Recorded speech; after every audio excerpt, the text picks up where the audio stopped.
mbokk yi ni teewlu si Seneweb TV Seneweb rajo ak seneweb.com ak plateforme yi ni émettre yëpp amati leen mbégte di janoog yéen tolluwaay moom moo ñëwati ngir tamit càmbar lépp loo xam ne ni ay ponk la yu leen soxal jëm si wàllum koom-koom jëm si wàllum xëy ndaw ñi jëm tamit si wàllum ni ñu yoree réew mi te itam ñu koy tënk si baatu politique loolu yëpp tam dañ si waxtaan tey jii tolluwaay di dalal Moustapha Sarré nekk le directeur de l'école du parti Pastef di parti bi nga xam te ni président Ousmane Sonko moom moo ko jiite Moustapha Sarré am nañ mbégte dalal la si tolluwaay. jërëjëf Mohamed man mii tamit am naa mbégte lu rëy ci ñëw ci invitation tey bii. Moustapha Sarré seetlu woon nañ ne bi président Ousmane Sonko jógee si garde à vue ba tey si lundi 8 mars daanoon na def ay tournée di am ñu muy sant ak gërëm. waaye fan ñu génn gëj nañ koo gis tuuti lan moo waral tekkaaral boobu. waaw may ma nuyu déjà téléspectateur u Seneweb yi nga xam ne ñoo ñuy seetaan. ma beral ci nuyoo nag sama mbokk yële nekk Ngalik nga xam ni fa laa soqe ko fa laa cosaanoo ak waa Mbaaw gi nga xam ni fa laa dëkk nii actuellement nii nekk coordinateur de la section communale de Mbaaw ak waa Sicap Rue 10 nga xam ni fa laa juddoo fa laa yaroo fa laa màggee et tout ñooñu ñëpp maa ngi leen di nuyu di leen sargal di leen ñaanal koorug jàmm yàlla may ñu woor ko ci jàmm wori ci jàmm te yàlla def jàmm ci réew mi yokk xéewalu sénégalais yépp yokk xéewalu réew mi donc pour tontu ci sa question effectivement président Ousmane Sonko bi mu jugee ci garde à vue bi dafa amoon programme mu dem sargali ñi nga xam ne vraiment dañoo nekkoon ci wetu Pastef dem sargal leen remercier leen ci turu parti bi ak ci turam boobu ba léegi nag effectivement jot nañoo def pratiquement l'ensemble des personnes yi nga xam ne waroon nañ leen ak organisation yi ñu waroon na rencontrer fi mu nekk ni dafa am ci yeneen liggéey yu mu nekk ak yeneen nit yu mu xam ne dañuy ñëw mu leen di rencontrer looloo tax xëy na mu nekk un peu à l'écart des médias mais mi ngi ci jàmm mi ngi sant yàlla bu baax a baax di sant aussi sénégalais yi. si wàllum ba tey ji taxawaay bi ak tamit nga xam te ni moom moo tukkee si wàllum crise politique bi ñu génn gis na sax gouvernement bi taxawal li ñu tuddee ab mémorandum am na ñu annoncé ne sax dinañ teg benn commission d'enquête impartiale et indépendante ngir càmbar li nga xam ne ni moom moo tukkee woon si crise politique boobu noonu tey tamit ñu jàpp ne élément déclencheur bi moom mooy mbirum Ousmane Sonko Adji Sarr yéen waa Pastef nan ngeen gisee commission d'enquête bi nga xam te ni annoncé nañ ko ndax jàpp ngeen ne lu baax la loo xam ne ni c'est une belle initiative bu mën a indiwaat leeraange ci mbir mi. waaw lépp lu mën a indi leeraange ci mbir moomu ñun dañ koy rafetlu lu ñuy rafetlu lay mën a doon waaye lii nga xam ne moom mooy premier pas yi gouvernement bi taxawal dafa indi njàqare ci ñun njàqare lu rëy ndaxte boo gisee seen mémorandum bii ñu nga xam ne moom la ñu bind ils ont déjà désigné un coupable un responsable de la situation boo liree mémorandum bi lépp li ci ca début ba ca fin ba la ñu wax moom mooy lépp lu fi xew ci violence ci nit ñu boom et tout dañu ne Ousmane Sonko moom mooy responsable. parce que ñoom dañoo jàpp ne appel à la résistance boobu mu def. waaw moom bokk na ci liy jur. yëngu-yëngu yi ñu gisul mais looloo tax njàqare am ci ñun ndaxte problème bi li ko indi li ko lal mooy complot bi nga xam ne moom la ñu doon jéem a lal.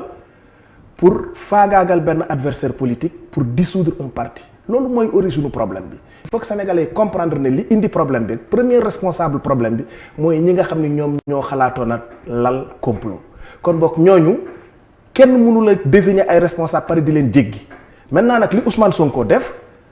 du dara lu dul appliquer un principe constitutionnel parce que constitution ci boppam moom moo nangul citoyen bi mu am résistance su fekkente ni dañ koy jéem a noot il n'a fait qu'un appel à la résistance qui est un principe constitutionnel moi je crois que donc principal responsable bi les principaux responsables mooy ñi nga xam ne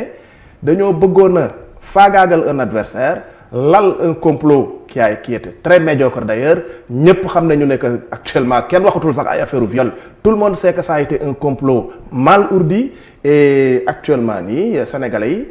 ñoom ñëpp ci seen biir ku ne xam nga kan mooy premier responsable situation bi ñu. mais est-ce que yow ni ngay waxee ni nekkoo di def li ngay reprocher gouvernement bi parce que bu nekkee ne complot am na comme ni nga koy waxee est-ce que nekkul yoon moo war a dem ba sës ñu xam ne complot am na est-ce que nekkul yoon moo ko war a wax. mais pas yéen mais non ñun dañuy analyser nous sommes des citoyens, nous sommes des acteurs politiques, dañuy analyser comme yow ni nga nekkee journaliste di def ay investigation saa ay investigation li ma wóor ba wóor mooy li ci génn mooy complot la nekkuma à ta place mais wóor na ma ni yow li nga gëm au fond de toi mooy que ça a été un complot. Il n'a jamais existé de violence dans cette situation-là. De toute façon li ma la mën a xamal mooy ñun dañuy analyser ñoom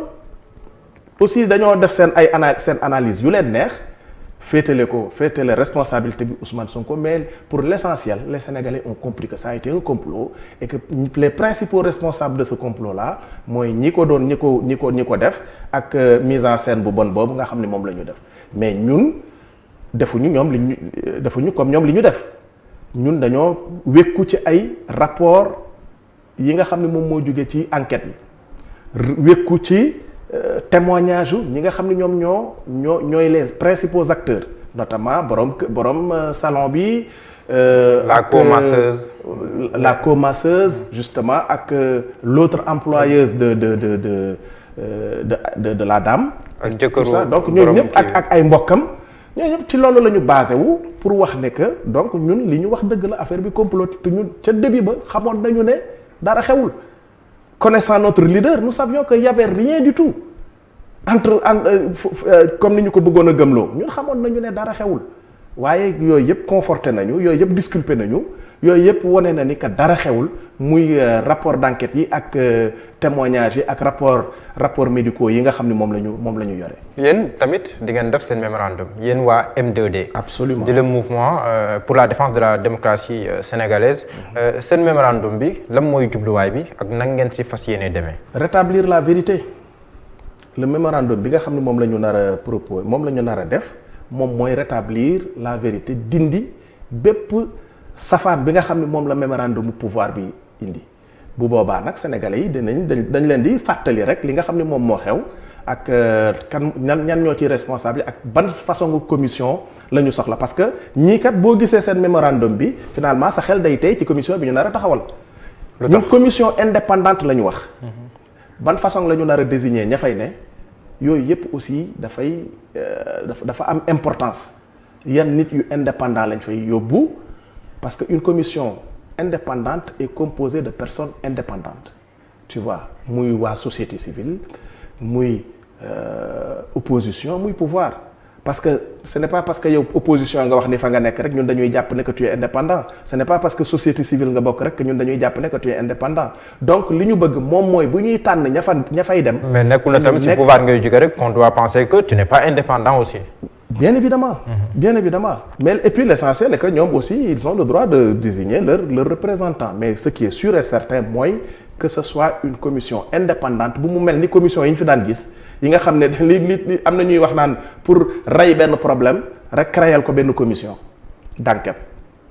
tu vois rek xoolal li xew ci affaire 94 milliards yi ba ñu créer commission d'enquête bi lañ ko bëggoon a suul fi mu ne nii suul nañ ko kenn waxutu ci alors que ñëpp xam nañu ne.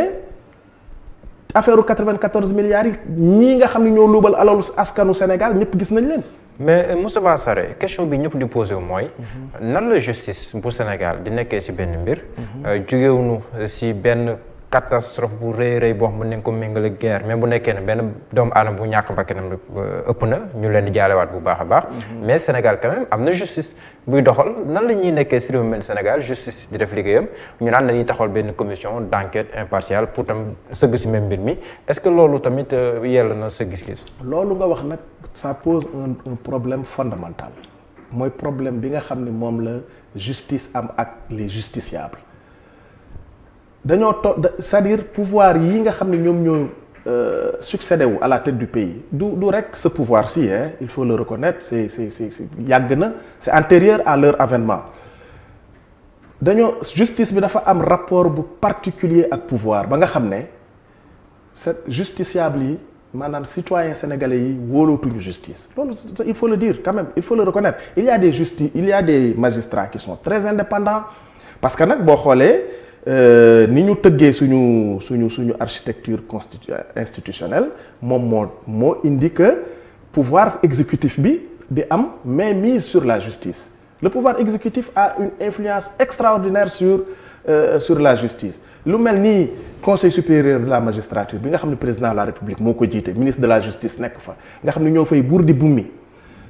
loolu moom mooy principal problème mu justice ba fi mu nekk nii pour nga gis nit ñi c'est-à-dire les magistrats liggéey ak seen teewaayu bakkan c'est difficile looloo tax citoyens yi d'une façon générale les justiciables amatuñu tellement kóolute googu bi ñu waroon a am seen diggante ak justice. mais est-ce que waa Pastef am nañ raison bañ a wóolu justice parce que bu ñu xoolee si mbirum bi fi nga xamante ni moom moo jur coow li. le procureur de la République dafa sàkk woon. ki nga xamante ni moom mooy Ndeye Khady Ndiaye moom salon de massage bi. ñu mettre ko sous mandat de dépôt. loolu gis nañ ne le juge Mamadou Seck bi nga xam ne moom moo yoroon dossier bi à l'époque. dem aussi mu mettre ko sous contrôle judiciaire. président Ousmane Sonko naka noonu nii tamit gis nañ ne dañoo sàkk woon si moom ñu mettre ko sous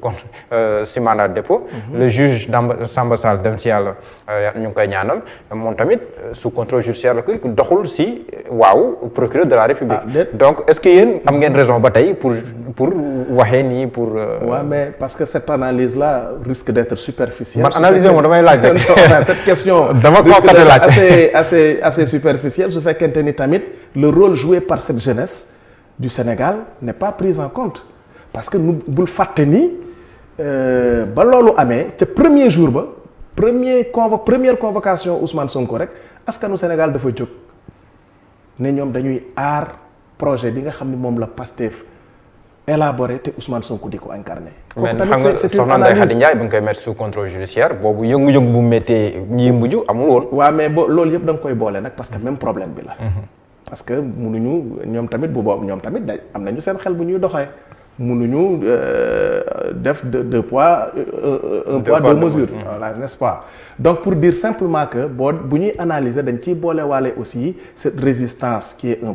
cette résistance à l'oppression qui est un principe constitutionnel comme je le disais tantôt donc loolu da nga ko ciy boole ce qui fait que ni donc forcément am na influence bu mu jouer ci li ñu bàyyi Ousmane Sonko ak li ñu bàyyi ñeneen ñi bàyyi nañu tamit du moom rek la ñu bàyyi Abbas Fall bàyyi nañ ko. Birame Souleye bàyyi nañ ko ñoom Clédor Sène ak ñoom. Guy Marius Sagna ñoom ñëpp bàyyi nañ leen. donc pour vous dire simplement que loolu tamit bul ko génnee ci analyse bi nga xam ne moom nga war a def. le juge d'instruction bi nga xamante ni du premier cabinet le doyen des juges bi ñàkk bakkanam si mbir mi aussi mu nekk benn mbir boo xam ne aussi xaaruñu ko woon. même bu nekkee ne yoon dina continuer liggéeyam. loolu ban commentaire ngeen si def. waaw xanaa di jaale déjà njabootam vraiment di am lu ñu metti lool bi mu génnee àdduna ndaxte nit bu génnee àdduna forcément il faut mu metti la même bu fekkente ni xamante wu leen man mosuma ko gis xaw ma ko je ne le connais pas. mën naa la biral ni la keroog bi ñu déggee ni génn na àdduna lu naqari Ousmane Sonko la man mii di wax ak yow dès les premières minutes waxtaan naa ci ak moom te lu ko naqari la lu mu naqarlu la te may profiter ci occasion bi di yónnee njaalam moom Ousmane Sonko ak bu parti bi yëpp fameem di ko ñaanal yàlla yóbbu ko ci àjjana gën a kawe ci àjjana mbiru yàlla nag kenn mënu ci dara yàlla moom mooy dogal moom moo waxoon ne le juge Samba Sall waxtu wii lay génn àdduna muy ndaw quand même du mag boo ko xoolee ba xool ndaw la vraiment lu ñu regretter la yàlla na ko yàlla yërëm daal te yàlla yàggal saraxam ci loxoy fameem bu baax a baax. loolu commentaire boobu laa am ci lu may wax ci affaire Samba Sall. gis nañ commentaire yeneen yu wuuteeg yi nga def nii ci réseaux sociaux yi. mu demoon ba jéggi dayo sax. loolu yi tamit ban analyse nga si def ndax Sénégal dafa toll foo xam ne nii. haine bi àgg na niveau boo xam ne nii ñi nga xam te ni jóge neen fi sax du leen siy jéggal. waaw waruñoo yegg foofu nag réewum jàmm la Sénégal réew la moo xam ne ñëpp a bokk tey jii nii man ak yow bu ñu doon xool sax boo moytul. bu ñu xoolaatee ba ci ginnaaw sax boo matul am nañu lu ñu bokk kon réewum Sénégal am na loo xam ne xajul suñu diggante réew la moo xam ne bi mu sosoo ba léegi kenn mësu fee dégg ñaari xeet yuy xeex kenn mësu fee dégg ñaari way diine yuy xeex donc loolu yàlla moo ñu ko may il faut que ñu préserver ko looloo tax justement may woo surtout waa nguur gi laay woo parce que bu ma mën naa jàpp ne seen responsabilité la am na yenn discours yu may dégg actuellement ci dëkk bi yoo xam ne day taal réew ay waxi waaso ay waxi askan loolu dafay taal réew. nañ ko jël teg ko ci suuf ñun nous sommes des adversaires politiques, nous ne sommes pas des ennemis. Mais li ñu constaté mooy ñoom ils nous prennent pour des ennemis parce que jàpp nañu ne que ñoom nguur gi pour ñoom c'est une question de vie ou de mort. Non, c'est pas une question de vie ou de mort. Pourtant ñoom tamit dañuy reprocher ce leader yow que moom si mbirum coow li moom moo si dugal mbirum waaso moom moo si dugal mbirum xeex. déedéet kañ la ko ci dugal saa su defee déclaration rek dina woo fa mu bokk si wàllum deret peut-être dina am ñu mu waxee foofu mu mel ni kon appel du pied la leen doon def. kon yow dañoo bokkul même Ousmane Sonko bi ñuy dégg. mais loolu dégg nga ko loolu dégg nga reproche yooyu. mais ñoom ku mel ni Madiambal Diagne par exemple. naakaar tudd bind na si wax na si. appel yi muy def saa su ne. mais Madiambal Diagne je ne voulais même pas citer son nom mais c'est quelqu'un mais ku ko gën a malhonnête man musuma ko gis ci àdduna na wax fan la Ousmane Sonko wootee affaire waaso ci discours am. non appel yi muy def par exemple. saa su defee déclaration. oui dina lancer un appel à la Casamance. dina wax si mbir boobu. oui loolu est-ce que nekk woon benn appel du pied. boo xam nga bi may tàmbali léegi émission bi damaa nuyu waa Ngalik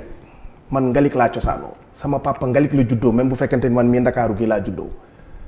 nit ku nekk da nga am foo dëkk yow am na foo dëkk. man am naa fu ma dëkk Ousmane Sonko am na fu mu dëkk mais kenn mësu ko dégg mu def un discours boo xam ne da koo lal ci affaire waaso la fameuse expression bi ñuy utiliser souvent pouvoir bi di ko utiliser. de façon très malhonnête. Le président Macky Sall n'aime pas la Casamance. fa laa jëm moom laay wax la fameuse expression ka bi ñuy wax naan way dafay wax naan la dafa utiliser cette expression naan le président Macky Sall n'aime pas la Casamance mais xam nga boo jëlee phrase extraire ci lu la neex. mën nga koo jox sens bu la neex Ousmane Sonko keroog dañ ko poser question ne ko est-ce que Macky Sall finalement aime la Casamance parce que dafa doon def conférence de presse foofu mu ne leen su fekkente ni xool naa bu baax li Macky Sall def ci Sénégal parce que loolu lañoo dindi loolu mu wax noonu Macky Sall bëggul Saint-Louis Macky Sall bëggul Thiès Macky Sall bëggul Diourbel Macky Sall bëggul Casamance. Voilà ce que Ousmane Sonko a dit pourquoi ñu dindi ci buggul Saint-Louis bi buggul Thiès buggul Dakar bi te c'est la vérité est que Macky Sall amul benn goxu Sénégal bu mu bëgg parce que amul benn goxu Sénégal bu mu liggéey bu nit ma teg loxo. même Fouta sax dégg nañ. mais Fouta Tampi dégg nga ko Fouta gi nga xam ne tamit bu may yéegaatee samay cosaan fa laa cosaanoo donc pour vous dire simplement que na nit ñi bàyyi malhonnêteté parce que discours politicien warul tax. nit ki di jéem a indi wax juy taal réew. Ousmane Sonko même de l'autre côté aussi ñu leen di reprocher ñi di naan le président Macky Sall fait titre foncier am la. laa di loolu tamit ñu ko reproché il l'a dit bon même su fekkente ni man mi personnellement bon. politiquement mu ngi ko comprendre. c'est ça mais c'est politiquement on peut le comprendre mais quand même wax la yoo xam ne moi je crois que waruñu ci tirer di pour rek xaajale Sénégal parce que Sénégal benn bopp la. man mii am naa mbokk Fuuta am naa mbokk Kajoor am naa mbokk Bawol am naa mbokk Siin am naa mbokk partout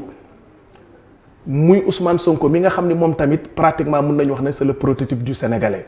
papaam Joola la yaayam Bawol la am origine Fuuta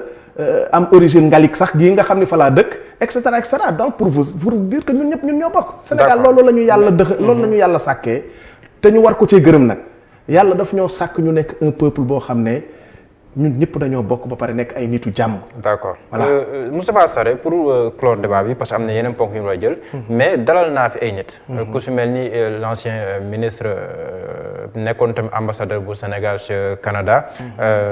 tur bi dina ñëw tur bee ba xaw a réer ancien ministre de la culture ak tam ku mel ni professeur Cheikh Oumar Diagne. wax nañ si principe bi. ku mel ni président Ousmane Sonko sa dimension. mayetu ko muy am yenn comportement yi. yenn lieux yi waratu koo fréquenter donte ne sax pour faju la. ndax yéen waa Pastef. téere ngeen enseignement wu mbir mi ak tamit si taxawaay ak ni ngeen war a ñagee seen leader ndax yéen ngi siy bàyyi xel. mais forcément dinañ ci am jàngat yu rëy ndaxte. Amadou Tidiane Wane moom laa doon wax. Amadou Tidiane Wane que je salue au passage que je suis bien d'ailleurs nit ku ma naw la forcément dinañ ci am ay jàngat waaw c'est que caractère nit ki effectivement Ousmane dafa di nit ku simple koo xam ne xëy na xawoon na woyofal yenn mbir yi mais bu ñu jógee ci lii incha allah dinañ ci am jàngat yu bari képp ka nag nit ki yàlla moo lay aar d'abord bu dee problème de sécurité yàlla moo lay aar ñun dañu gëm ni yàlla moo ñuy aar waaye aussi il faut nga sabablu nag sabablu bi mooy fexe ba lii nga xam ne moo ñu daloon ci lii ñu génn mu ban ñoo dalati bu soobee yàlla incha allah ñu ngi ciy jàngat ñu ngi ciy réfléchir ñu ngi ciy waxtaan ñu ngi ciy discuter dans le parti et bu ngeen seetloo bu baax léegi nii am na ay matukaay yu bees yu ñu jël yoo xam ne ça va dans ce sens là. ah jël ngeen ay mesures yu bees lu su mel ni man. bu su mel ni ban. mesure de sécurité surtout de sécurité parce que Ousmane moom c'est un homme du peuple. il adore être avec le peuple tey jii nii bu ñëwoon fii fekk fi ay nit li muy njëkk a def mooy waxtaan tooñ leen et cetera reetaan ak ñoom et cetera mais y a des mesures yoo xam ne effectivement soo tolloo ci yenn dimension yi il faut que ñu jël ko même su fekkente ni nag duñu ko isoler nag ak peuple bi quand même parce que c'est un homme du peuple Ousmane a toujours été un homme du peuple du ñu def dara loo xam ne daf koy isoler ak askanu Sénégal waaye dinañu jël ay mesures yoo xam ne vraiment dina éviter yenn impairs yi d'autant plus que ñi ñu ko séqal aussi dañuy nit ñoo xam ne boo séqee ak ñoom mbir mi il faut que nga jël say matukaay. président Macky Sall. si diir bu gàtt def na si ñaari discours benn bi 8 mars la ko def. beneen bi 3 avril bi ñu génn. waaye li si tukkee mooy gis nañ benn président Macky Sall boo xam ne nii. wane na xar kanamu ku dal wane na ni tamit ne que si ay kàddoom dégg na message jeunesse bi loolu comme ni mu ko waxee woon jël na sax ay mesures. si wàllum emploi annoncé na aussi ay réorientation budgétaire yoo xam ne day dem si yooyu. am na ay fonds yu mu teg lu su mel ni la convention état emploi bi nga xam te ni 1 milliard la woon mu ne dina ko yóbbu ba 15 milliards wax ne dinañ am tamit 65000 emplois yoo xam ne dinañ ko créer 5000 yoo xam ne nii si wàllum njàngal yeneen 5000 si ay affaire de citoyenneté pavage ak jëmbat garab ak yeneen yu mel président Macky Sall bi nga ko dégloo le 3 avril. li mu wax si wàllum emploi ndax jàpp nga ne fu mu toll nii. dégg na message bi yoon bi mu jël yoon bu baax la pour régler problème bi wala boog amorcer solution pour mbiru emploi. bon dans la forme effectivement am na discours boo xam ne mën nañoo jàpp ne discours d'apaisement la surtout soo ko comparé ak discours bi son fameux ministre de l'intérieur a fait j'ai oublié même la date Antoine Félix Diome ak son ministre des affaires étrangères discours yi ñu def ak ñeneen ñi sax boo ko doo comparé da ngay jàpp ni que c'est un discours d'apaisement waaye nag am na ay tànk yu ñu dox ñoom ginnaaw ba discours bi yoo xam ne daf lay tiital ndaxte su fekkente ni dafa def de tels discours le 8 et le 3 avril le 8 mars et le 3 avril ba pare ay ñoñam di wax yenn wax yi te araftuwu leen téyewu leen loolu aussi dalay jaaxal parce que ñoom ñëpp ku ko ci neex moom Macky Sall soo waxee naka sudul noonu mu dal sa kaw ndaxte ba fi nit ñi doon wax ay affaire troisième am na ñoo xam ne wax nañ fi affaire troisième mandat que ni moom amul droit ci troisième mandat dafa dal seen kaw rapidement le plus rapidement possible bu fekkoonte ni réellement amoon na une véritable volonté politique d'apaiser am na yenn discours yoo xam ne bu ko déggee ca gannaaw discours am waroon naa dal seen kaw war a bokk mu waxaat neen bëgg waxi jàmm laa fi bëgg malheureusement gisuñu mu teg jéego yu mel noonu waaye même ci discours d'apaisement yi sax dans le fond li ma ci doon xaar personnellement mooy que mu reconnaître que le président de la République ça le grandirait davantage mu reconnaître que ni dañu juum ci problème bi. Ils ont cherché à écarter un adversaire politique en utilisant des moyens non conventionnels c'est-à-dire jéem nañoo faagaagal adversaire politique te jaaruñu ko ci wàllu démocratie utiliser complot na reconnaître loolu wax ji jeex. bu defoon loolu bu mu ñëw si mais. même les opposants ñi nga xam ñoo gën a farouche.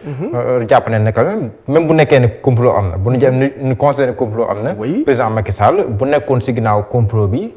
mbir yi dina gën a set nii.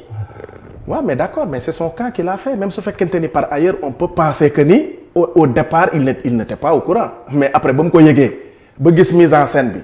mais li ma waroon a njëkk a def pour ça non vraiment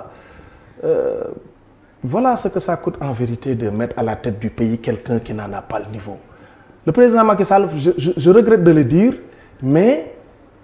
moi je considère que c'est quelqu'un qui n'a pas le niveau d'être président de la République parce qu'un président de la République dafa war a am capacité n'est-ce pas, de prévoyance, comme on dit. C'est-à-dire warul bu gisee luy raam jëm ca ñag ba da ko war a arrêter ba mu yëg na ko yëg na affaire bi avant que problème bi di yegg si fii. non bu jàppee moom ci boppam waxoon na le 31 décembre pardon Diallo. le 31 décembre il avait dit que am na dossier yoo xam ne maa ciy teg sama loxo ndaxte xam naa ni buñ ko continuer day taal réew mi mais dossier bi waroon naa xam ne day taal réew mi. waroon naa xam ne ñaari citoyen sénégalais yu jote. ñaari citoyen moom moo la gënoon xam ne si ñaari citoyen sénégalais jotewuñu c'était un complot ourdi contre Ousmane Sonko moom xamoon na ko. il devait savoir parce que c'est l'homme le plus informé du Sénégal il a toutes les informations Macky Sall jox nañ ko moyens yépp pour mu gouverner waaye nag ce qu'il faut reconnaître mooy ba mu yëgee ni problème bii am na daf ko waroon a rapidement arrêter dinaa la jox benn anecdote tu sais au début des années 60 je crois quand François Mitterrand était l'adversaire farouche du général de Gaulle mës nañ koo jàpp sax ci ay genre problème yu mel nii François Mitterrand un de ses ministres est venu un des ministres du général de Gaulle est venu voir le général ne ko c'est une bonne occasion pour le liquider xam nga lan la ko général bi tontu de Gaulle daf ko ni quand quelqu'un peut devenir président de la République de France on ne doit pas l'humilier koo xam ne mën naa nekk président réew kenn waru ko humilier d'autant plus que nag muy loo xam ni kii taqewu ci jegewu ci yow wóor na la ni Ousmane Sonko taqewul jegewul ci li ñu koy kii mais rapidement li nga waroon a njëkk a def mooy fay taal bi rapidement mais il a laissé faire peut-être bien il y trouvait son compte pensant que c'était une bonne occasion également après bi mu liquider mburoog soow ba pare woo ñeneen ñi il a pensé que ni c'était une bonne occasion pour lui pour liquider un adversaire farouche pour dérouler son 3e mandat peut-être même 4e mandat loolu laa koy reprocher un président de la République da nga war a nekk au-dessus de la mêlée mais malheureusement nous avons un président boo xam ne finalement xamul lu dul politique politicienne xamul lu dul def politique politicienne malgré moyens yi ñu ko jox yépp pour mu liggéey njuuj d'ailleurs am na benn expression bu mu utiliser après son 2e bi ñu ko réélire ne amatuma lu may njuuj njaaj mais tu penses qu'un président de la République war na wax loolu amatuma lu may njuuj njaaj cela veut dire que daan na njuuj njaaj. Un président de la République doit être au-dessus de la mêlée. C'est quelqu'un qui doit être peu ordinaire. Un président ne doit pas être ordinaire. moo tax it bu ñu ko tuddee làmb tamit làmb ju ordinaire rek la mën a am bërki dem ba gis nga combat bi moom ak Eumeu Sène ak Lac de Guiers gis nga genre combat yooyu ñu koy tuddee voilà c'est ça. voilà léegi si mbirum emploi bi ndax annonce yi mu def yee na la. yayul benn Sénégalais amul benn Sénégalais bu gëm ne. emploi bi noonu lañ koy régler c'est-à-dire que ñoom ils ont une mauvaise lecture de la situation économique du Sénégal ñoom déjà li ñu waroon a njëkk a def mooy évaluer parce que même chose la ñuy defaat rek encore injecter de l'argent pensant que dañuy financer ay projets à gauche loolu ça fait combien d'années qu'on fait ça et ça fait combien d'années ñuy échouer ci loolu ma nga commencé ca Abdou Diouf booba tu étais certainement très jeune moi-même j'étais encore très jeune problème mu maîtrisard les maîtrisards là yi nga xam ne dañ leen doon financer ñoom ñëpp fan la seen affaire yi mujj peut-être ay benn ñaari projet ñoom ñoo ci mujj en tout yegg on a toujours pensé que ni bu ñu jëlee xaalis injecté ko ci ay projet ça va résoudre le problème de l'emploi au Sénégal mësul a régler bu doon loolu la kon États-Unis du am problème mu emploi États-Unis ñu ëpp capacité de finance téeméeri junni yoon France ñu ëpp capacité de financer ce genre de projet téeméeri junni yoon problème mu emploi c'est un problème transversal et structurel c'est pas un problème conjoncturel évaluer d'abord yow li nga def est-ce que baax na wala baaxul xaalis bi nga injecté ci yenn projet yi yow est-ce que DER rek moom moo fi mujj xoolal évaluer yooyu yëpp li nga financé noonu suñ ko évaluer dinañu xam ne c'est pas une bonne méthode la seule méthode qui vaille aujourd'hui mooy fexe ba changer structure économie bi am un modèle économique Sénégal dañu amul modèle économique il faut que ñu changer modèle économique bi fexe ba ils ont fait un bon diagnostic de l'économie avec le PSE. Ils ont fait un bon diagnostic. Ils ont vu que notre économie est désarticulée. Ils ont également vu que nous avons une économie extravertie. tu vois, c'est-à-dire que désarticulation bi mooy secteur yi nga xam ne ñoom ñoo constituer économie bi muy secteur primaire secteur secondaire ak secteur tertiaire. primaire bul fàtte ni moom mooy lépp lu yore affaire luy jóge ci suuf si mbay mi napp bi sàmm bi ak ressources yi jóge ci suuf si loolu moom mooy secteur primaire secteur secondaire mooy industrie mooy li nga xam ne moo war a transformer loolu ak secteur tertiaire mooy service yi banque finance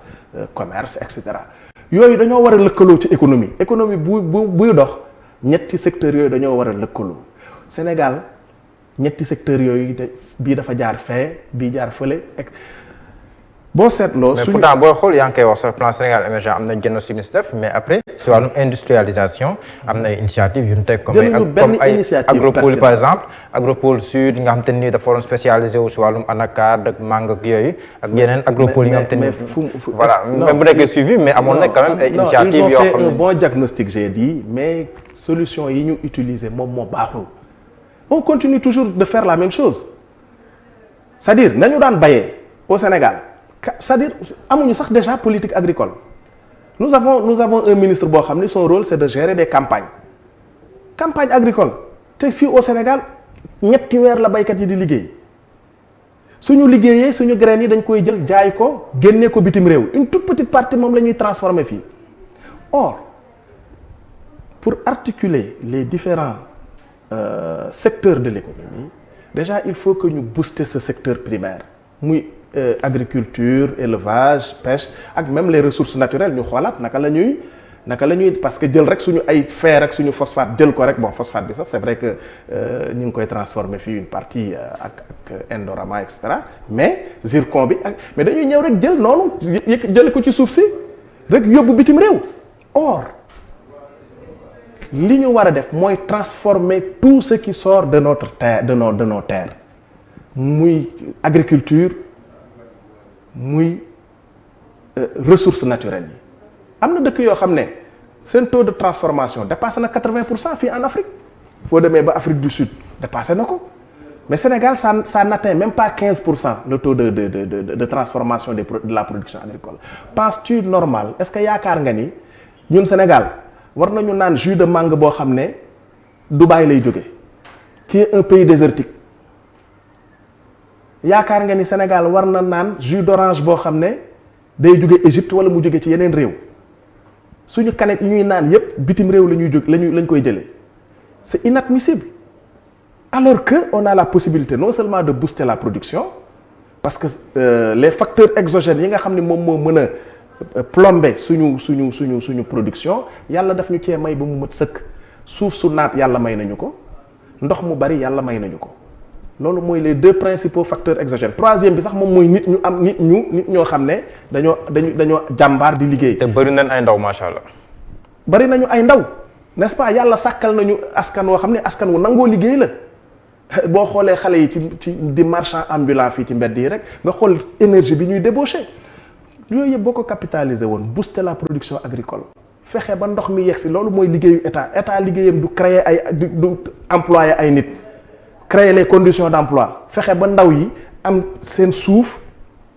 di bay suuf ndox mi yegsi ci tool yi loolu mooy liggéeyu état ba pare fexe ba am ay centre de recherche yoo xam ne ñoom ñooy defar semence yu baax. mais pourtant fii nii bu ñuy xool si wàllum mbay mi buñ koy parce que mbay xam nañ ne c'est un secteur pourvoyeur d'emploi. taxawal na sax au moins PRODAC le programme des domaines agricoles communautaires. qui est un échec patent. mais au moins si initiative bi. peut-être que vision bi mi ngi fi woon. mise en œuvre bi moom la ñuy xoolal. vision voilà des gens qui gèrent donc à partir de slogan rek la ñuy gérer ñoom dafa nañ ne ay slogan ñooy développer réew ak ay c'est bon d'avoir une idée de mettre sur pied comment on appelle ça encore une agence comme PRODAC. C'est bien mais PRODAC lan la liggéey. benn PRODAC defe naa moom moo fonctionnel depuis bi ñu commencé ba léegi alors que le pays devait être inondé de PRODAC balaa sa xol di naqari ngay voyager pendant la saison sèche boo génnee Dakar mais da ngay àll bi ba tàkk rek ngay gis ci àll bi c'est-à-dire que doo gis benn activité ci àll bi booy dem Bawol ngay dem même booy dem Casamance mais les gens ne travaillent pas mais loolu ci réew moo xam ne yow nee naa la les 2 facteurs exogènes les 3 facteurs exogènes yi réew soxla pour liggéey yàlla def na ko fi ba mu mët sëkk mais volonté rek moo ci des soo amee ay njiit yoo xam ne nag ñoom seen xalaat ak seen xel yépp moom mooy gérer le quotidien et gérer leurs propres intérêts mais forcément mënuñu avancer ñun nag loolu la ñu fi bëgg a jëlee ci réew mi fexe ba mettre le Sénégal au travail fexe ba créer les environnements boo xam ne nit ñi dañuy liggéey secteurs yi articulé secteur primaire bi di jox secteur secondaire muy transformé parce que mais et puis très simple mais les jus dont je parlais tantôt mais jus de bisaab ak jus de madd lu leen dàq dafa am ak jus de ditax ñaata ay mango ñaata mango ngay gis muy yàqu par année madd yi ditax yi et cetera même bisaab bu ñu boosté woon production bisaab bi dans le Kajoor dans le Bawol mais on aurait pu avoir des unités de petites unités industrielles yoo xam ne au moins dina absorber ce taux de chômage là qui frise presque 50% selon l'OIT. Tu vois, l'OIT a dit que on a 49% de taux de chômage. bu ñu sukkandikoo si ANSD ñu ngi 16%. moi mais est-ce que nekkul fa la problème bi nekk par exemple que officiellement. ñu ne Sénégal. taux de chômage mi ngi aux environs de 16%. mais si suñu vécu ñun.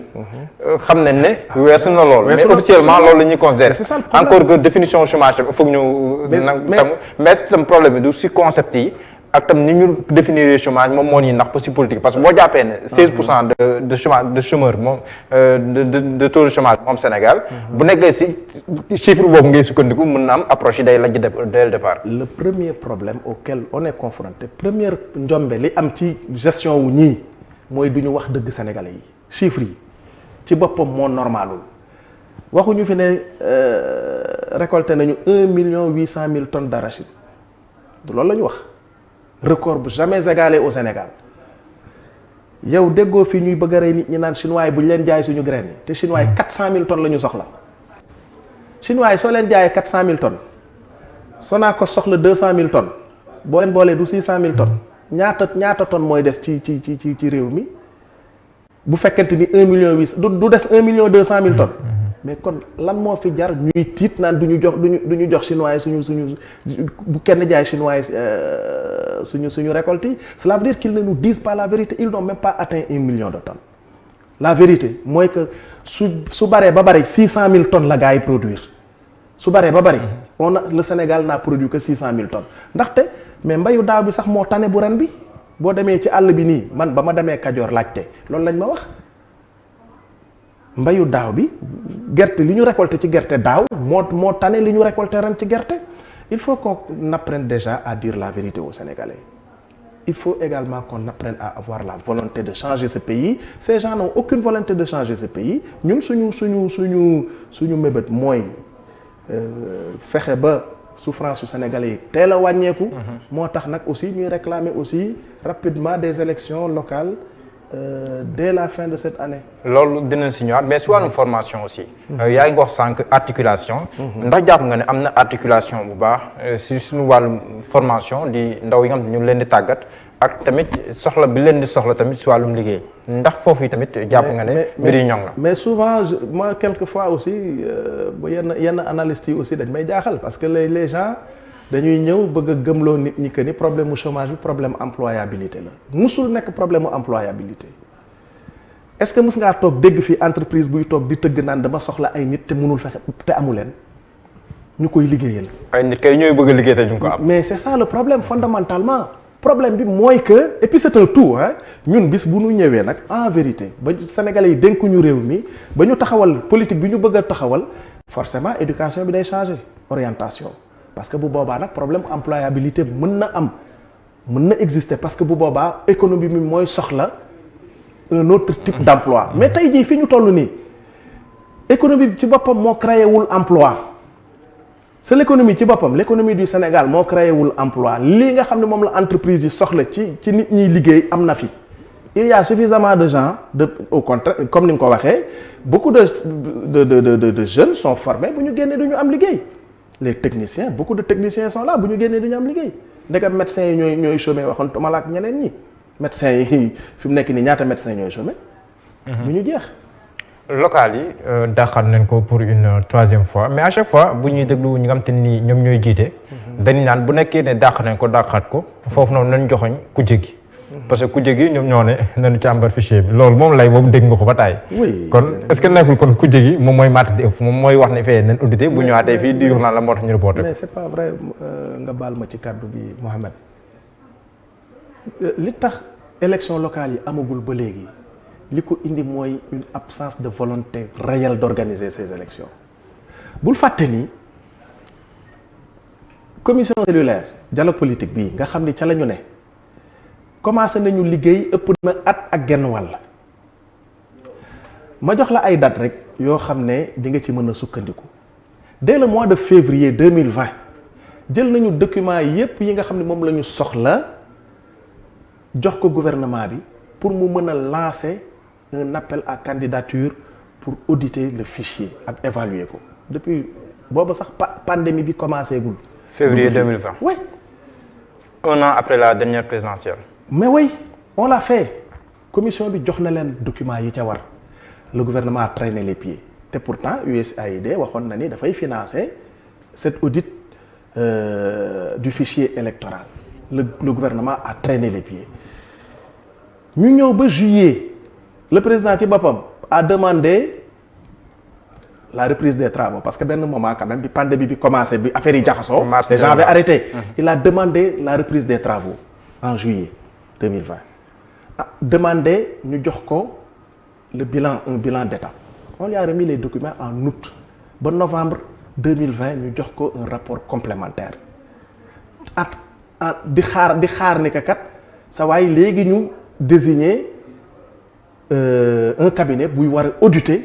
ak ñu war a évaluer des consultants yu war a évaluer le processus électoral mais ils ont traîné les pieds jusqu'à maintenant ba tout récemment la ñu commencé audit bi pour vous dire que ni ñoom ci seen bopp ñoom ñoo bañ a organiser parce que mënuñu fee wax ci benn document que ni opposition bi dafa ni suñu audité wul fichier bi déjà du dem élection mais ñun on était prêt à aller aux élections locales à Pastef et une bonne partie de l'opposition avec ce fichier mais ñoom mënuñu ñoo wax ne ñun dañoo lier organisation élection ak audit du fichier musul am ba tout récemment xam nga bi ñu demee ba reporter waat xam nga ñu jox ñu la date du mois de février 2022 wekku ko ci ne dafa am ay 5 étapes yoo xam ne il faut ñu jàll ci pour ñu mën a organiser des élections d'abord il faut que ñu auditer évaluer donc le fichier et je crois que 4 mois la ñu wax ni moom lay durer ils ont dit donc évaluation du processus 4 mois revue du code électoral 2 mois révision exceptionnelle des listes 2 mois dépôt des candidatures 3 mois loolu moo ñu naroon a yóbbu février mais yaa ngi imaginer que ni évaluation du processus di jël 4 mois mais c'est énorme mais dafa technique aussi. déedéet tous les techniciens disent que ni en moins de 2 mois mën nañ ko def ba ñoom d'accord nañu sax léegi ci di 2 mois yi que ni mën nañ ko wàcc boobu gisee ñu wàccaat ba janvier loolu d'accord nañu ci 2 mois yi mën nañ ko def mais ouverture des listes électorales révision exceptionnelle. mooy pour ñi war a bindu loolu ban lien la am ak revue du code électoral bi revue des mooy bindaat code électoral bi d'accord nañu ci yu bari façon bi ñuy falee maire ak yeneen yu bari d'accord nañ ci mais loolu bind c'est loolu. mais est-ce que loolu sax warul bokk seen requête yenn article yu nekk ci code électoral bi parce que M2D foofu parenthèse la. bokk na ci ay requête am ñu fexe ba ñëpp mën a bokk ci élection yi est-ce que tamit am na ay articles yoo xam ne nii buñ ko fi bàyyee ba tey ji ku mel ni Karim Wade Khalifa Sall du mën nekk candidat. yooyu yëpp teg nañ ko sur la table ku mel ni Karim Wade ku mel ni Khalifa Sall dañ leen delloo seen droit civil. parce que li ñu bëggoon a def Ousmane Sonko lañ leen def ñoom dañoo jàpp ne ñun dañ leen a tooñ Karim Wade ba léegi yow ñoom génneeguñu preuve ne lii ñu koy wax ne moom moo ko def te jëlaguñu ci moom dërëm dañ ko tooñ utiliser une juridiction exceptionnelle bu mel ni CREI yi nga xam ne dans un pays normal warul exister dal nañu aussi ci kaw koo xam ne Khalifa Sall waa IGE dañ koo féliciter au contraire waaye ne rek nañu xoolaat ni caisse d'avance di ko mais ñu dal ci kawam donc ñooñu ñun dañoo bëgg ñu delloo leen seen droit civil donc pour vous dire que ni délai yi mën nañ koo réduire ba décembre 2021 ñu organiser élection d'ailleurs on va vers une conférence de presse du front du cadre unitaire sax laay wax incha allah dinañu wax askanu Sénégal lan mooy suñu position par rapport à ces élections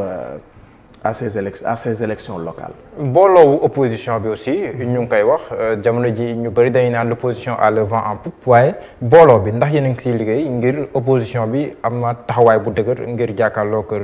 ci la ñu ne waaye balaa may yegg si foofu pour affaire élection il faut que sénégalais yi comprendre ne xëy na bu ñu déggee ñu naan way gars yi nee nañu janvier ñii ne décembre c'est-à-dire que. il joue sur dañ non am na ñoo xam ne dañuy xalaat naan un mois bariwul mën nañu dem janvier déedéet problème bi dafa c'est plus compliqué que ça suñu ko yóbboo janvier problème budgétaire moom mooy posé waat encore parce que crédit yi nga xam ne moom la ñu prévoir pour 2021 kon donc dañ ko war a yóbbu 2022 qu'est-ce qu'ils vont nous dire oui on ne peut pas organiser 2 élections et cetera en même temps parce que élection législative yi 2022 la donc c'est des moyens parce que xam nañu ils ne sont pas prêts c'est des moyens pour yóbbuwaat élection 2022 yi à plus tard élection présidentielle sax seen xalaat mooy encore yokkaat ko encore te loolu bul fàtte ni dal na waa Congo. mais loolu gulet lay nekk Sénégal parce que Sénégal élection présidentielle. mais mosuñu koo daal mais ñi ay gulet rek lañ fi def ay gulet rek la ñu def ci réew mi ñoom ñoo ci premier pouvoir boo xam ne ils se sont attaqués à des opposants faagaagal leen ba bokkuñu ci ay élection ñoom ñoo fi indi ay parrainage également pour ay gulet rek lañ fi def bul fàtte Congo bi ma lay fàttali Joseph Kabila yokk ay élection ba moomu 2 ans moo indi après mu négocier ba yooyu certainement schéma boobu mi ngi seen xel également Sénégal dañu war a respecter le calendrier républicain élection locales yi passé na c'est vrai mais nañ ko def le plus rapidement possible législative il n'est pas question que du muy génn 2022 juillet 2022 dañu war a organiser des élections législatives élection présidentielle février 2024 dañ ko war a organiser te it bul fàtte tamit beneen complication bi mooy une élection pour qu'elle soit bien préparée il faut que mu jël au moins 1 an présidentielle 2019 yi c'est en janvier 2018 que la ñu ko commencé préparer décret bi mi ngi janvier 2018 la ko président fixé la ko signé pour fixer élection bi en février donc parce que dafa bari ay processus yu ñu war a jaar donc bu ñu toogee naan janvier mën nañu dem janvier et cetera ci dàq élection législative yi la ñu jëm parce que xam nañu ne ils ne sont pas aujourd'hui en position de gagner des élections maintenant pour tontu ci sa question ci loolu la ñuy liggéey maanaam booloo opposition bi te opposition bi gëm na ni li ko arrangé mooy mbooloo parce que am na ay questions yoo xam ne du les partis pris isolément ñoom ñoo koy xeex y a des problèmes de démocratie dans ce pays là du Pastef rek moo ko mën a xeex y a des problèmes de liberté du Pastef rek moom moo ko mën a xeex des problèmes liés à par exemple l'organisation d'élections du Pastef rek moo ko mën a xeex yooyu yëpp moo ñu boole moo tax ñu war a booloo ci cadre unitaire ñi ngi ciy liggéey te balaa yàgg incha allah cadre bi dina taxaw yépp taxawal nañu conditions yépp pour que cadre bi taxaw te di ngeen jot information bi balaa yàgg loolu daal yaakaar naa maintenant nag loolu c'est différent de coalition électorale. coalition électorale nag ñi bokk gis-gis ñoom ñooy ànd su fekkente ni dañu am cadre unitaire boo xam ne day xeex des questions de liberté et de démocratie coalition électorale nag bu ñu ca yeggee mooy bu ñu dëgmalee élection ñu bokk gis-gis ñoom ñooy ànd. mais gis nañ ne en face Benno Bokk Yaakaar commencé na jógaat ñu ngi amal ay meeting Ziguinchor sax gis nañ Doudou Ka mobilisation bi mu fa def. sans doute pour contrer sa leader foofu noonu sa Ziguinchor. ndax loolu tamit ndax gënu leen gësam yéen ngeen gën a taxawaat ngir demaat à la base. on ne s'en rend même pas compte. ñoom ci seen bopp dañuy dalal seen xel rek fi mu nekk nii lu ñuy def nii dañuy dalal seen xel ndax li xew récemment won na leen ne que rapport de force yi peuple bi moom moo ko yore ñoom xam nañu qu'ils sont en mauvaise posture. D'ailleurs le président certainement mere na leen trop ñoom ñooñu di organiser affaire yooyu parce que bi yëf yi tàngee moom dong la ñu bàyyi ci yëf yi moom sax kenn gisu ko woon c'est vrai mais au moins mënoon nañoo gis sax ces responsables là jàppale ko nekk ci wetam. waaye gis nga ni fi mu nekk ni dañuy jéem a dalal seen xel di organiser ay meeting yoo xam ne dañuy déplacer ay population dégg nga la xew Fuuta xaw ma 80 millions xaw ma 116 millions la ñu organiser benn meeting dans un pays boo xam ne dans une région boo xam ne les gens disent Fuuta Tampi yow ngay jël ay dizaines de millions voire 100 millions di ko organiser meeting di déplacer ay population mais vraiment dañuy gën a c'est-à-dire que ñoom arrogance rek la ñu xam dañuy gën a merloo Sénégalais yi. Sénégalais yi saa yu ñoom saa jéego bu ñu teg Sénégalais yi gën leen a mere ñoom loolu la ñu war a xam dalal xel bii nag mënul jàll parce que Sénégalais yi dañoo génn ci ñoom. ndax dëgg la ne am na ay responsables yu APR wala Benno Bokk Yaakaar yu tàmbali woon di waxtaan ak yéen ci période crise bi. waaw loolu nag moom xam nga wax dëgg yàlla du ma ko mën a wax nii public ci kanamu télé bi nii parce que quand même. am na ñoo xam ne bien évidemment am na ñu démissionné sax APR il faut le dire ñoo xam ne publiquement ils ont démissionné de l'APR des responsables d'ailleurs qui ont démissionné de Benno Bokk Yaakaar waaye bon waxtaan yi ñuy waxtaan suñu biir aussi il n'est même pas décent de le dire publiquement ne diw ñëw na waxtaan nag ñu non ça forcément dina am ñoo xam ne dootuñu gisati seen bopp parce que xam nañu ne ñii dañoo juum am na ñoo xam ne aussi dañuy calculer tout ça ñun yooyu yëpp xam nañ ko waaye nag li ñu bëgg rek moom mooy réew mi nekk ci ànd ak dal te bis bu ñuy changer réew mi tamit ñu ànd ko askanu Sénégal yëpp. Pastef tamit amuñu fa démissionné. À ce que je sache non. Des responsables de Pastef yu démissionné. Non la seule histoire que j'ai entendue. mooy ki nekkoon Tamba. ki nekkoon Tamba. responsable politique bu nekkoon man kay Touba laay wax sax benn. waaw Touba sama benn sëriñ boo xam ne nee na woon Pastef la bokkee. te man mosuma ko gis Pastef man nag wax dëgg yàlla nag un responsable de Pastef de premier niveau dinaa la xam tu vois waaye moom day xam naa ko nag moom personnellement parce que daje naa ak moom suñu première visite bi ñuy visiter Touba foofu ak Ousmane bi ñu c'est pas notre première visite sax mais visite bu ñu rencontré woon Serigne kii doomu Serigne Abdou Lahad bi bon le nom me reviendra. Donc moom moo ñu boole woon ak moom sax tu vois moom moo ñu doon accueillir ceeg yooyu tout ça et puis tamit bi sama wayjur wu jigéen génnee àdduna moom la wayjuram yónni woon moom tamit pour ci ñaan yi xam naa ko donc personnellement tu vois parce que wayjuram mooy sama sëriñu mag bi moom tamit gaañu ne yàlla na leen yàlla yërëm ñoom ñëpp. Donc xam naa ko waaye musul a nekk Pastef musul a jënd carte Pastef musul nekk responsable Pastef parce que à Pastef Touba nous avons une structure dirigée par Serigne Cheikh Thioro Mbacké mi nga xam ni moo ngi fay def liggéey bu rëy mooy moom moo nekk commune Touba ba Serigne Cheikh Thioro sax def na conférence de presse d'ailleurs après loolu bi mu waxee ni dafa démissionné et cetera donc loolu daal laa déggum ci koo xam ni démissionné na mais nag mën na am information boo xam ni yéeguma ko tamit. seen congrès bi kañ la. congrès bi ñi ngi ci. congrès bi xam nga bi ñu jógee ci élection présidentielle yi en 2019 dañoo décidé woon organiser congrès bi en juillet 2019 waaye délai bi xat. man mii di wax ak yow sax man maa nekkoon président commission scientifique bi ñu parallèlement ak xataayu délai bi ñu amoon ay organisation yu ñu doon waxtaanal yoo xam ne dañoo war a fusionner ak ñoom ñu ne au lieu que ñuy organiser congrès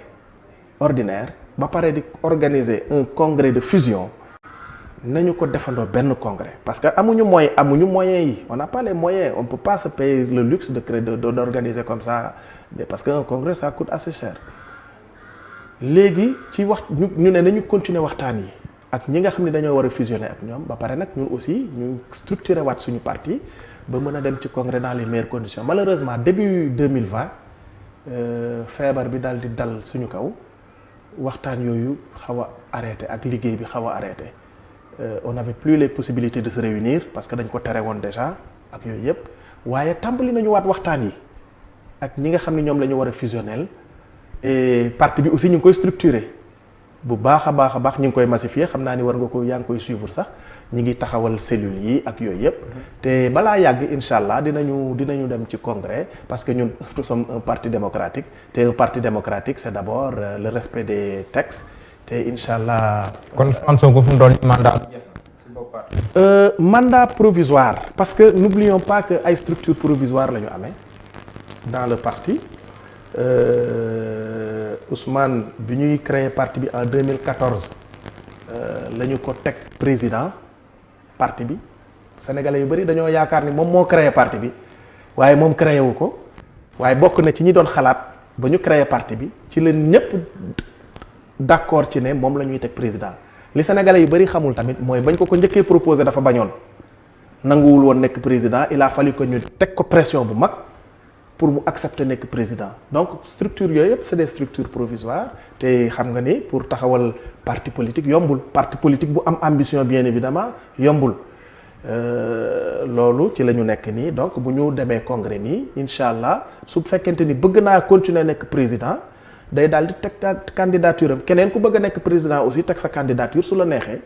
et su boobaa congrès bi moom mooy décider. laaj bu mujj bi yéen waa Pastef bëri ngeen ay responsable bëri ngeen ay borom xam-xam.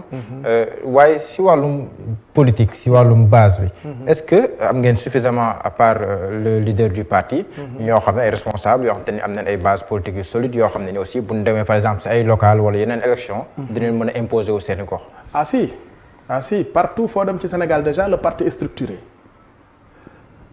commune u Sénégal boo dem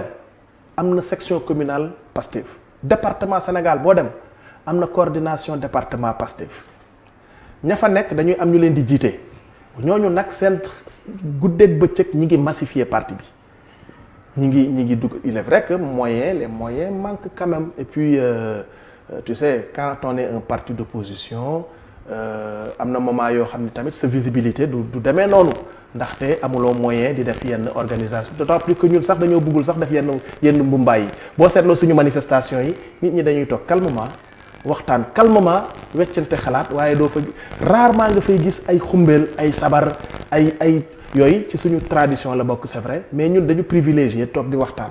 même suñu meeting yi ay dañuy toog waxtaan weccante xalaat xam-xam génn fa donc pour nga gis visibilité pour nga am visibilité noonu tellement ci yenn période yi c'est difficile mais gaa ñi ngi ci setal yi